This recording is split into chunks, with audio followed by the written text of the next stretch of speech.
Taigi, prisiminkime, praeitoj pamokoje pasimokėm tvarkytis su objektais, du objektai laksto. Taip pat išmokome pasidaryti objektų masyvą, o šioj pamokoje pasimokinsime, kaip tarp tų objektų ryšius galima sekti. Nes dažniausiai žaidimuose ar programuose objektai tarpusavy sąveikauja. Todėl mes tarp jų nupiešime ryšius. Vat kaip čia. Čia mat be ryšio, štai su ryšiu. Ir pavadinsim tai socialinius tinklus. Daug tinklų susijungia. Tai, ko mums reikės, kad jie tarpusavy galėtų sąveikauti ir išlaikyti ryšį. Tai pirmiausia nustatyti, kada tas ryšys užsimezga ir paskui kažkur tai išsaugoti informaciją apie ryšius turim. Tai, kada jis užsimezga, mes nuspręsim, kad kai kamuoliai susiduria, jie susipažįsta. Tai, pradžiai pasidarom funkciją, kuri nustato, ar kamuoliai susiduria. Paskui, mes padarysime veidams, kad jie galėtų turėti sąrašą draugų. Tik tai tas sąrašas bus pas mus toks naujoviškas, vadintis ArrayList tipo. Jis yra šiek tiek patogesnis, bet prie to reikia priprasti. Na ir galų gale reikia paskui sugalvoti, kur ir kada piešti tos ryšius ir kaip perinkti visas veikėjų poras, kad sužinot, ar jie tuo metu susiduria ir ar tarp jų paskui reikės ryšio.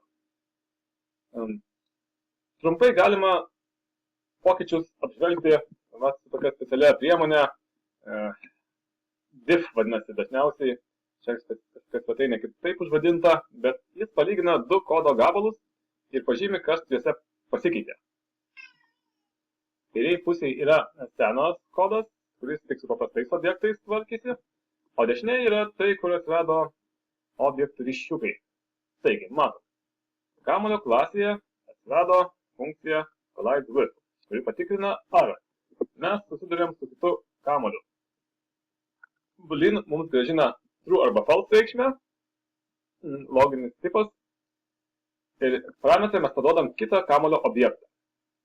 Ir ką mes čia įdomaus padarome, patikriname, ar šitas objektas netyčia nesutampa su tuo gautų per parametrus. Nes su savim tikrinti susimušimą nelabai yra prasmės. Jis visada būtų true, nes mes esam prie pat savęs visada. Tai šiuo atveju mes grąžinam false su tą mintim, kad su savim mums neįdomu susidurti.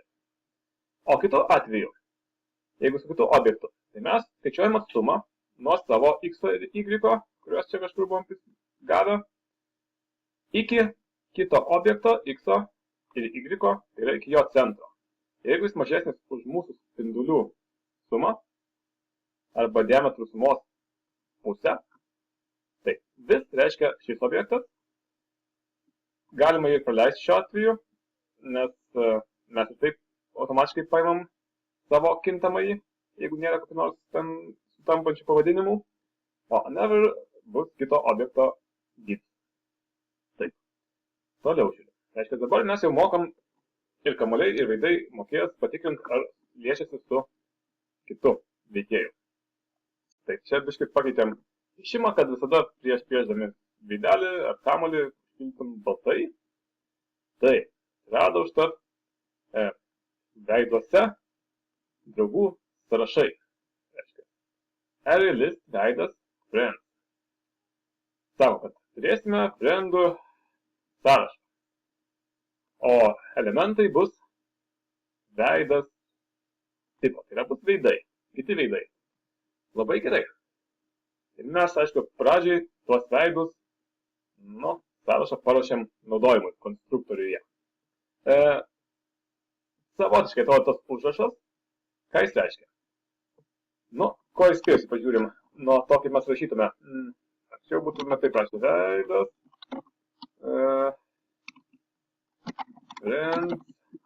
Taip, čia bus mūsų tas klasikinis masyvas. Taip, bet mes jau naudosim. To ir skiriasi, kad pasakom, kaip vadinsis sąrašas ar masyvas. Čia nurodom tipą. Tai va, šitoj vietoj nereikia šitų skliaustukų, bet reikia nurodyti, kokio tipo bus elementai. O ArrayList Jeigu anglų kalbą moki, tai ten suprasi, kad tai yra sąrašas, kuriame viskas eina iš eilės. Masyvo sąrašas. Tai, dabar toliau. Pasiruošiam taip pat, kad pradžiai, kai turėsim draugų, tai kad žinotume, kiek jų turime, visada ant veido parašome jų kiekį. Friends size duoda to sąrašo dydį. Ir čia nurodom, kurioje vietoje jį parašyti. Tai yra per centrą, gausis kaip nosis vietoje. Dabar galim pažiūrėti, čia daugiau šiek tiek apie tą array list mes turim papasakotą. Ko jis patogus? Kad jis turi specialias funkcijas paruoštas darbui su sąrašo elementais. Galima paprastai pridėti objektą, paimti jį pagal numerį, ištrinti objektą, patikrinti, ar objektas yra sąraše, surasti, kelintoj vietoje yra, sužinoti, kiek tų objektų yra sąraše, ar kažkokių kitų reikšmių. Jeigu mes turėtume klasikinį masyvą, mums reikėtų papildomai sekti kažkokiam kintamajame, kiek yra objektų prasmingų įdėtai į masyvą. Taip pat būtų daugiau ceremonijų, jeigu mes norėtume patikrinti, ar yra objektas masyve, turėtume daryti ciklą. Taip, čia irgi reikėtų ciklo, ištrinant objektą, ten reiktų dar perstumdyti elementus, sėslą radusią tuščią vietą. Tai va, tai šis mums sutaupo galvos skausmo ir dėl to mes jį naudosime. Pasižiūrime. Kaip žinia, mes jį atsirašėm, išskiriam jam pradinę atmintį. Tai yra sukūrę to sąrašo objektą, nes sąrašas irgi yra kaip objektas. Jame yra daug kitų objektų. Įsivaizduokit, kaip gyvenime būna pintinė objektas, o jas yra daug kitų objektų obuolių. Ir kažkurioje vietoj čia mes pradėsim jį kažkaip tai pritaikyti. Esminis dalykas, ką mes darysim, tai pildysim tą sąrašą. Šiuo atveju mes turim kintamą į kam1, tai videlis toks, dar jo ypatybė ta, kad mes padarėm jį valdomą pele. Tai yra ten, kur važiuoja pelė, ten atsiduria ir tas kamuoliukas kam1. Ir tikrinam, jeigu jis liečiasi kažkuriuo einamuoju objektų iš veidų sąrašo, iš veidų masyvo. Čia mes dar turim tą senovinį masyvą veidai, kurį buvom padarę toj temai. Ir nieko baisaus, jis mums labai netrukdo. Taip, tikrinam. Jeigu liečiasi to kitų veikėjų, patikrinam. Ir jeigu kamuoliuko draugose nėra dar to veikėjo, šauktukas priek reiškia neigimą, tai mes pasakom, tarsi kamuoliuko draugose yra tas veikėjas, bet ne. Tai reiškia, kad jo nėra. Tada jį pridedam. Valio. Ir reikėtų dar tada logiškai mąstant pridėti ir add. Taip, nes mūsų yra abipusė draugystė, kaip sakant. Būna įvairiai, bet šiuo atveju paprasčiau bus abipusė. Čia tada reikia sugrupuoti veiksmus. Taip. Dabar mes čia užfiksuojam, kada jie susipažįsta. Taip. Kada susidraugauja. Susidraugauja. Taip, kai liečiasi. Kai liečiasi. O kaip mums tas piešti ryšius? Tada reikia dar papildomo ifo, kuris patikrina, ar jau yra susidraugavę, bet galbūt nutolę vieni nuo kitų. Ir tada piešiam liniją tarp jų. Taip. Piešiame ryšį. Jeigu kamuoliuko draugos yra tas veikėjas, piešiamas linija line nuo kamuoliuko 1x iki veikėjo x veikėjo y. Per daug taškų. Taip. Ką mes tada gauname? Gauname maždaug tokį vaizdą. Tai nauja. Kad Pradžiai mes čia vaikštom, kai sutinkam kokį veikėją, tikrai veikėją, tarp jų įvesga ryšys ir jeigu įmanoma pastebėti būtų, skaičiukas pasirašo. Taip, susigaudėm, va, turim 3 ryšius. Ir ten, va, sustosim, matosi toks turėtukas. O tie kiti veikėjai turi po vieną. Vienetą. Gerai. Taip, čia tas kodas.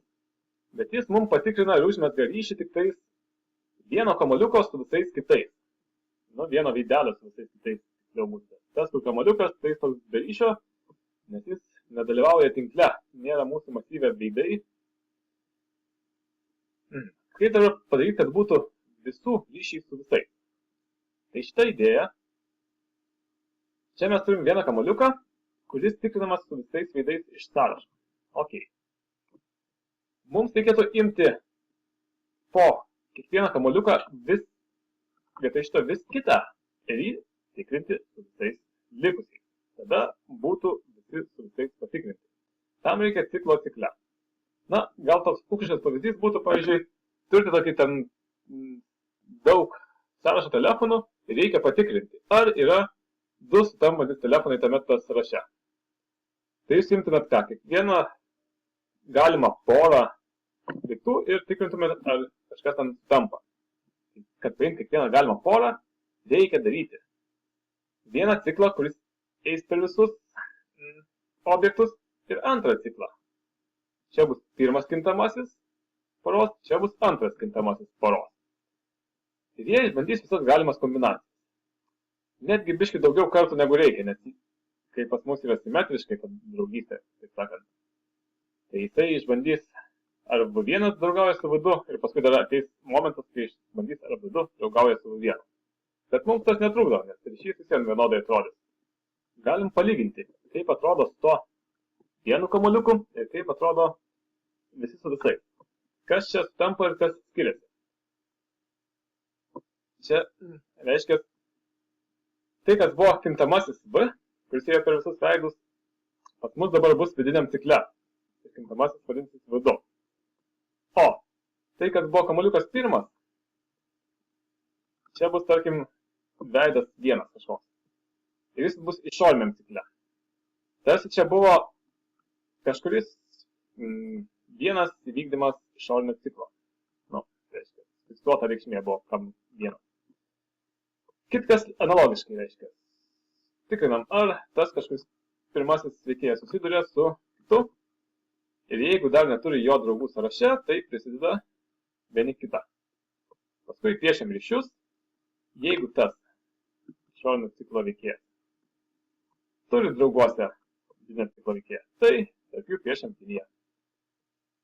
Ir visą tą mes sukišam į funkciją, kurią pavadinam interaction. Reiškia, tarpusavio sąveiką. Ir ją galim čia atkomentuoti.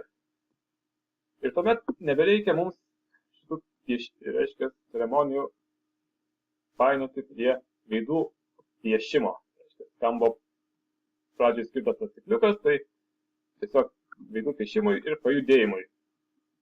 Taip. Daug užsimam ciklo uždarimą paliekam.